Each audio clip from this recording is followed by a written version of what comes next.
साधना किसकी करी है और किसके लिए उन्होंने परिवार छोड़ा, संसार छोड़ा, सभी को ठोकर मार करके वह किसके लिए निकल पड़े थे? वह एकमात्र आत्मा का चिंतन करने के लिए, आत्मा को जानने के लिए कह दो, आत्म भाव में आने के लिए उन्होंने साधना करी है। और आप जानते ही है, उनको साधना करते करते कोई तुरंत ही आत्मा को उन्होंने तुरंत ही खोज लिया। उनको भी जब 12.5 वर्ष लग सकते हैं, तो हमें भी ये विचार करना पड़ेगा। हम एक दिन, आधा दिन ध्यान करते हैं और करने के बाद में सोचते हैं कि हमें तो कुछ भी उपलब्धि नहीं हुई। उपलब्धि कब होगी? जब आप गहराई में चले जाओगे। चिंतन हमें किसका करना है? आत्मा का करना है। हमारे भगवंतों ने यही बताया है, आत्मा शाश्वत है, अजर है, अमर है, अविनाशी है। आत्मा कहते ही आतति सातत्येन गच्छति इति आत्मा। आत्मा की परिभाषा करते हुए हमारे आचार्य कहते हैं, जो निरंतर गमन करती है। क्या करती है?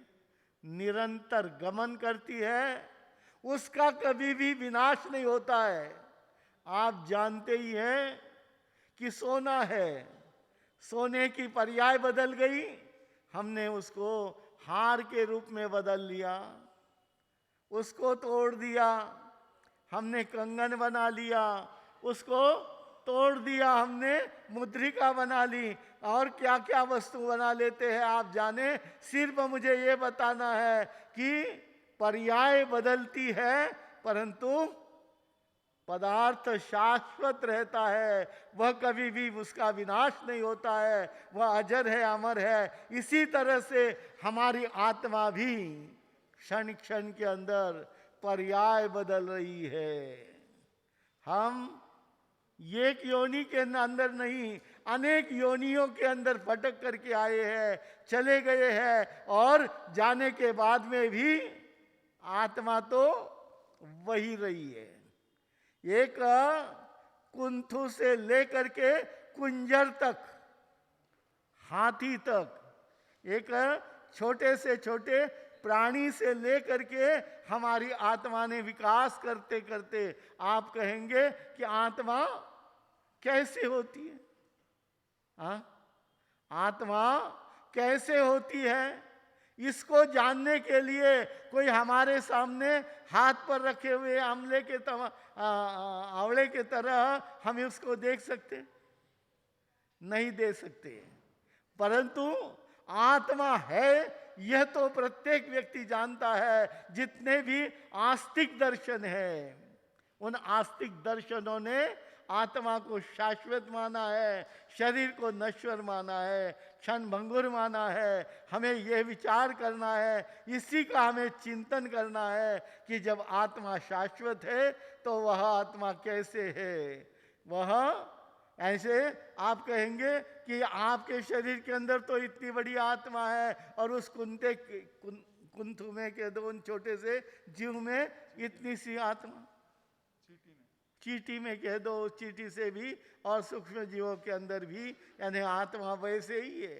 परंतु हम देखते हैं हमारे राजप्रश्नी सूत्र के अंदर इसका बहुत सुंदर ढंग से आपको वर्णन भी मिलेगा।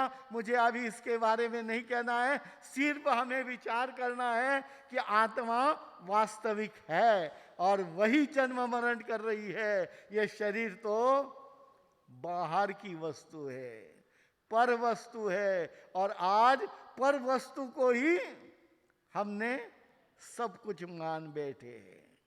आप शरीर का ज्यादा ध्यान देते हैं या आत्मा की तरफ आप ज्यादा ध्यान देते हैं? घंटे घंटे हम क्या करते हैं? शरीर को सुंदर बनाने के लिए, शरीर को स्वस्थ बनाने के लिए हम क्या नहीं करते? घंटों घंटे कितना पानी आपने अपने शरीर के ऊपर ले लिया? क्या आपका शरीर स्वच्छ हो गया? हाँ? कभी हम विचार नहीं करते हैं कि जिसके पीछे हम कितने ही पानी को यानी नष्ट कर रहे हैं, कितनी साबुन मलमल करके हमने अपने शरीर को धोने का प्रयास किया है, परंतु दूसरे दिन वही स्थिति। इस तरह से हमें इस बारे में कभी गहराई में जा करके हम चिंतन नहीं करते हैं। हम जितना समय यानी पर वस्तु के लिए दे रहे हैं, स्व के लिए कितना देते हैं? पर वस्तु के लिए तो हमने पूरी जिंदगी लगा दी। पर वस्तु को प्राप्त करने के लिए हमने कितने बड़े यानी झगड़े किए हैं, युद्ध किए हैं, कोर्ट और कचहरियों में गए हैं। क्या उस पर वस्तु से तुम्हारे आत्मा का क्या कल्याण हुआ? ये तो हर एक व्यक्ति देखता है, जानता है कि भाई ये पर वस्तु है, परंतु फिर भी उसके अंदर आसक्ति कह दो, मोह कह दो, और उस मोह के कारण से ही हम पर वस्तु को क्या मान रहे हैं? अपना मान करके बैठे हैं। परंतु हमें चिंतन करना पड़ेगा। अरे पर वस्तु को मानते मानते अरे आप ही क्या, सभी को मोह और माया है। मैंने बताया था मोह और माया सिर्फ मनुष्य को ही नहीं है। अरे तिर्यंच योनि के अंदर भी चले जाओगे, वहां पर भी मोह माया है या नहीं है? अरे एक छोटी सी चिड़िया भी एक बच्चे को जन्म देती है अंडे के अंदर से, और क्या है करती है? उसका पालन पोषण वह भी तो कर रही है कि नहीं कर रही है? वह अपने चोंच में ला ला करके दाना उसको चुगा रही है, उसको बड़ा करने के लिए प्रयास कर रही है। अरे उस घरटे के पास में कोई दूसरा प्राणी आ जाए तो उसको चोंच मार मार करके उसको दूर करने का वह प्रयास करती है। वह पर वस्तु को वह भी तो मानता है ये घर मेरा है। हम भी यही मानते आए हैं, ये घर मेरा है, यह परिवार मेरा है, यह धन और संपत्ति मेरी है। इस तरह से इन पर वस्तु को लेकर के हम क्या नहीं करते आए हैं और करते रहेंगे। इसके लिए ही हमें विचार करना है। पर वस्तु के बारे में बहुत सोचा जा सकता है, परंतु मुझे समय की भी बात देखनी है। मैं संक्षेप में इतना ही करूंगा कि पर वस्तु को जब आप जानने लग जाएंगे, आपको कहना नहीं पड़ेगा हमने जिसको पकड़ करके रखा है संसार को, पर वस्तु को हमने पकड़ करके रखा है। फिर ये नहीं कहना पड़ेगा। जब आप इस बात के अंदर गहराई में जाओगे, चिंतन करोगे कि मेरी आत्मा अकेली आई है और अकेली ही जाएगी, यह चिंतन जैसे जैसे अभी आप लोग सुन रहे थे, नमिराज ऋषि जब चिंतन करने के लिए बैठ गया, उसने सोचा यह पर वस्तु, यह बाह्य निमित्त उसको मिल गया है, उसका उपादान भी तैयार हो गया था, और निमित्त मिलते ही उसने क्या है स्व में आकर के अपने स्वयं के बारे में चिंतन किया कि मैं तो अकेला आया हूँ इस पर वस्तु के अंदर, यानी मैं मान करके बैठा था और उस ध्यान यानी उस सत्ता और संपत्ति के अंदर मैं फंसा हुआ था। अब तो मुझे आत्मभाव में रमण करना है, और मैं आत्मा को जानने के लिए ही उसने क्या कर लिया है, संयम ग्रहण कर लिया है। परीक्षा भी हुई है, परंतु वह परीक्षा के अंदर कितना सुंदर उत्तीर्ण हुआ है आप जानते ही है। नमिराज ऋषि का वह वर्णन हमारे लिए भी एक प्रेरणादायक है। उसमें से जरूर हम कुछ न कुछ ग्रहण करेंगे और आत्मचिंतन के तरफ ज़्यादा से ज़्यादा समय देने के लिए तैयार होंगे। तो जरूर हमारे अभी बता दिया था कि यहाँ जिस शिविर हो रही है और उस शिविर के अंदर ज़्यादा से ज़्यादा संख्या में आपको बैठ कर के इसका ही चिंतन करना है। अरे इतने जिंदगी भर पर वस्तु को क्या करने के लिए हमने प्राप्त करने के लिए प्रयास किया है, परंतु कुछ भी हाथ में नहीं आया है। हाथ में यानी आज नहीं तो कल वह सब छोड़ करके हमारे आत्मा को जाना पड़ेगा। इसके लिए स्वभाव में आने के लिए आप लोग चिंतन करेंगे। इतना ही आज कह करके मैं अपने शब्दों को विराम देता हूँ। बोलो भगवान महावीर स्वामी। अभी अभी अपने महाराष्ट्र प्रवर्तक पूज्य कंदन ऋषि जी महाराज साहब की मधुर वाणी सुनी। आइए अब प्रवचन की श्रृंखला में आप और हम सभी प्रवचन सुनेंगे। श्रमण संघ की आन बान शान ओजस्वी तेजस्वी वर्चस्वी यशस्वी युवाचार्य भगवंत पूज्य श्री महेंद्र ऋषि जी महाराज साहब। युवाचार्य भगवंत पूज्य श्री महेंद्र ऋषि जी महाराज साहब। हाँ जी, पीठ गर्दन सीधी, बिल्कुल स्ट्रेट बैठ जाएंगे।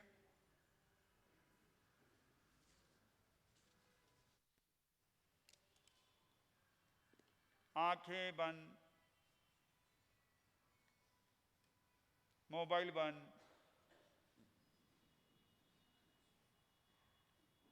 मन वचन काया शांत, शरीर शांत, वातावरण शांत, हर दिशा हर किनारा शांत शांत शांत। सर के सिरे से लेकर पांव के अंगूठे तक संपूर्ण शरीर शांत शांत शांत।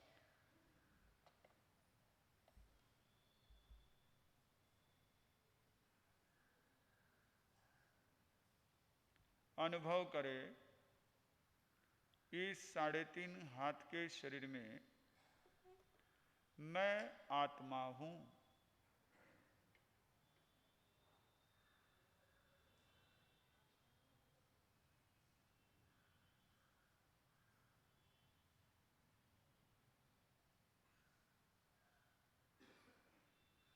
शरीर में हूं पर शरीर से भिन्न हूं। देह के गुणधर्म अलग है, आत्मा के गुणधर्म अलग है। शरीर का जन्म है, शरीर का बुढ़ापा है, शरीर को बीमारी है, शरीर की मृत्यु है। आत्मा का न बुढ़ापा है न मृत्यु है, न बीमारी है न नाश है। आत्मा अजर अमर अविनाशी है। शरीर के कण कण में, रोए रोए में, खून के कतरे कतरे में मैं आत्मा हूं।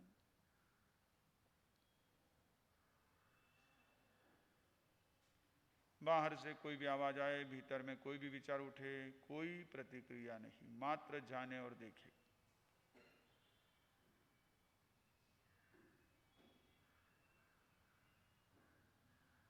आत्मा का निज गुण है मात्र जानना और देखना, ज्ञाता दृष्टा।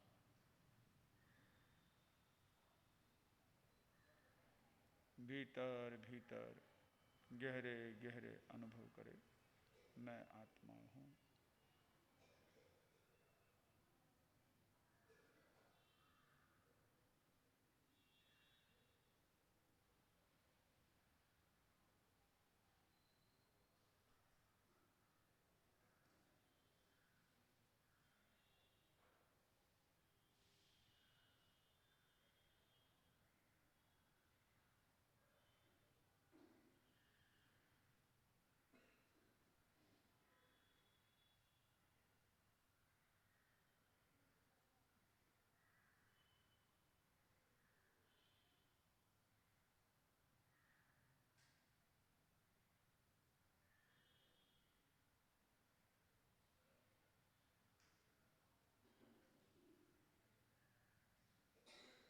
अनंत ज्ञान, अनंत दर्शन, अनंत शक्ति, अनंत सुख से संपन्न मैं आत्मा हूं।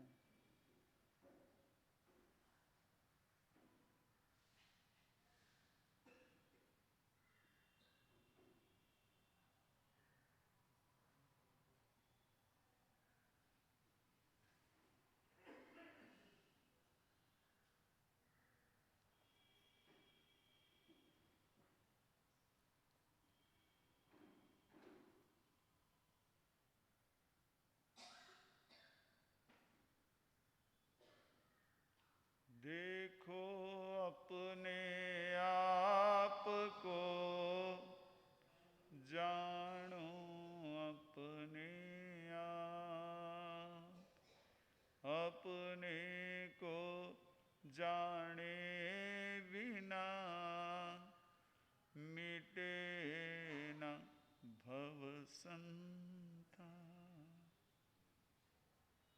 निज को जाने, निज को देखे, निज स्वभाव में रमण करे, यही धर्म का, यही साधना का, यही जिनवाणी का सार है। संसार के समस्त जीवों के प्रति मंगल मैत्री धारण करते हुए सबका भला हो, सबका शुभ हो, सबका मंगल हो, इन्हीं भावों के साथ अरिहंत परमात्मा के चरणों में वंदन नमन करते हुए एक गहरी सांस ले, धीरे धीरे छोड़े, और एक गहरी सांस ले, धीरे धीरे छोड़े। हल्के से अपने दोनों हाथ अपनी आंखों पर फेर ले, धीरे धीरे अपनी आंखें खोल सकते हैं। ओ भगवन तेरा ध्यान धरूं मैं, हरदम तेरे साथ रहूं मैं। ओ भगवन, ओ भगवन ध्यान धरूं मैं, हरदम तेरे चौमासे में सत्संग होगा, होंगे उसमें प्रवचन। चौमासे में सत्संग होगा, होंगे जिनवाणी सुधारस पान करूं मैं, हरदम तेरे साथ रहूं मैं।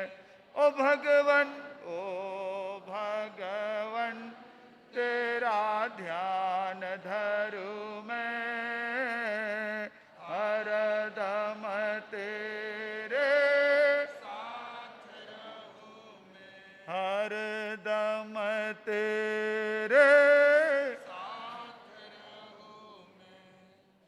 मंगलम भगवान वीरो, मंगलम गौतमः प्रभुः, मंगलम स्तोलिभद्राद्या, जैन धर्मोस्तु मंगलम। गुरुवाणाय मुखो गुरुपसायावो अट्ठ सिद्धियो, गुरु भक्ति ये विद्या साफल्यम हो।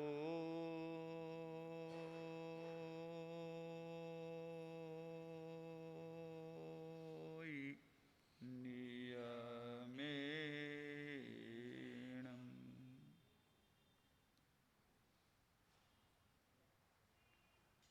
चरम तीर्थंकर शासनपति श्रमण भगवान महावीर स्वामी को वंदन नमन। परम श्रद्धेय परम उपकारी प्रातः स्मरणीय पूज्य गुरुदेव आचार्य भगवंत की पावन स्मृति को वंदन नमन।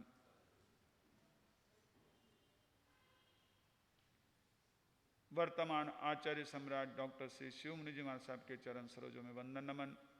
यहाँ विराजित परम आदरणीय परम वंदनीय महाराष्ट्र प्रवर्तक पूज्य श्री कुंदन ऋषि जी महाराज साहब के चरण सरोजों में वंदन नमन।